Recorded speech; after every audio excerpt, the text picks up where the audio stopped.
اعوذ باللہ من الشیطان الرجیم بسم اللہ الرحمن الرحیم ان اللہ یحب التوابین ویحب المتطہرین۔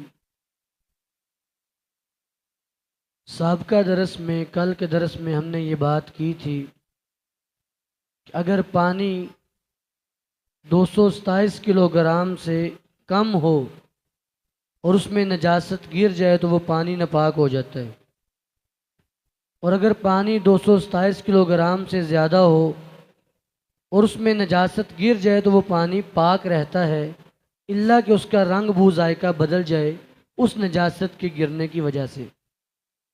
آج کی حدیث وعن ابی ہریرہ رضی اللہ تعالی عنہ قال سئل رسول اللہ صلی اللہ علیہ وسلم عن بئر بزاع وهي بئر تطرح فيه الكلاب والحمير والحيز فقال إن الماء طهور لا ينجسه شيء إلا ما غلب على طعمه أو ريحه أو لونه۔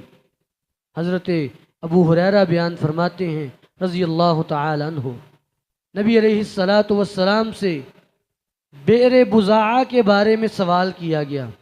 بئر بزاع یہ مدینے میں ایک کنواں تھا۔ مدینے میں ٹوٹل 3 ہی کنویں تھے آپ کی زندگی میں۔ ایک بئر معونہ تھا جسے عثمان نے خرید کے وقف کیا تھا، ایک بئر بزاع تھا، اور ایک جس میں سے عثمان کی انگوٹھی گری تھی۔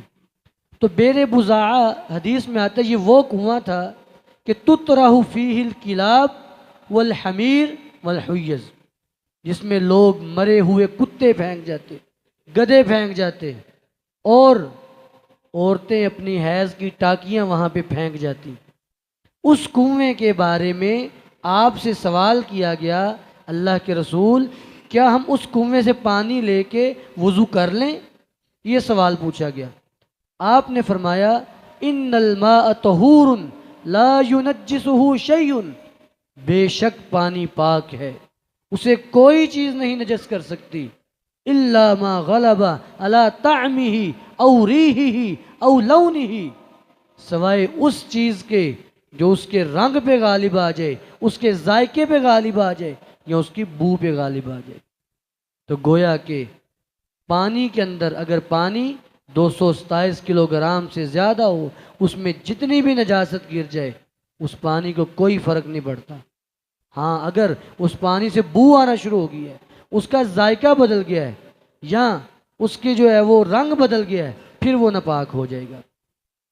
دوسری حدیث وعن ابی ہریرہ رضی اللہ تعالی عنہ قال قال رسول اللہ صلی اللہ علیہ وسلم لا یغتسل احدکم فی الماء الدائم الذی لا یجری۔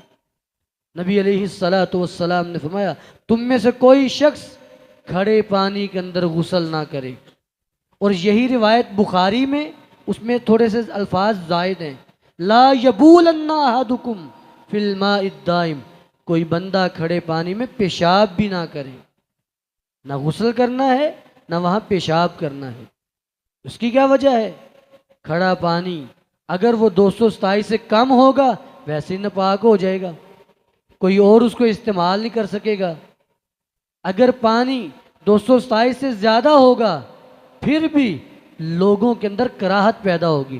جیسے مثال کے طور پہ ایک بہت بڑا تالاب ہو جس میں ہزاروں کلو پانی ہو، لیکن پانی رکا ہوا ہے، کوئی بندہ وہاں کھڑے ہو کے پیشاب کر رہا ہو، اب جو بندہ دیکھے گا وہ وہاں سے پانی نہیں پیے گا، اس میں تو اس نے پیشاب کر دیا، نہ وہاں پہ کپڑے دھوئے گا، حالانکہ وہ پانی بہت زیادہ ہے، اسے ایک آدھے بندے کے پیشاب سے فرق نہیں پڑتا، نہ اس کا رنگ بدلا، نہ اس کا ذائقہ، نہ اس کی بو کو فرق پڑا، لیکن پھر بھی لوگوں کی کراہت کا باعث بنا، اور لوگوں کے لیے مشقت کرنا یہ شرعی طور پہ جائز نہیں ہے۔ تو نبی علیہ السلام نے پانی کے حوالے سے اس بات کا حکم دیا کوئی شخص کھڑے پانی میں نہ پیشاب کرے اور نہ ہی اس میں وہ غسل کرے۔ اللہ رب العالمین ہمیں ان مسائل کو سمجھنے کی توفیق عطا فرمائے۔ وآخر دعوانا ان الحمد للہ رب العالمین۔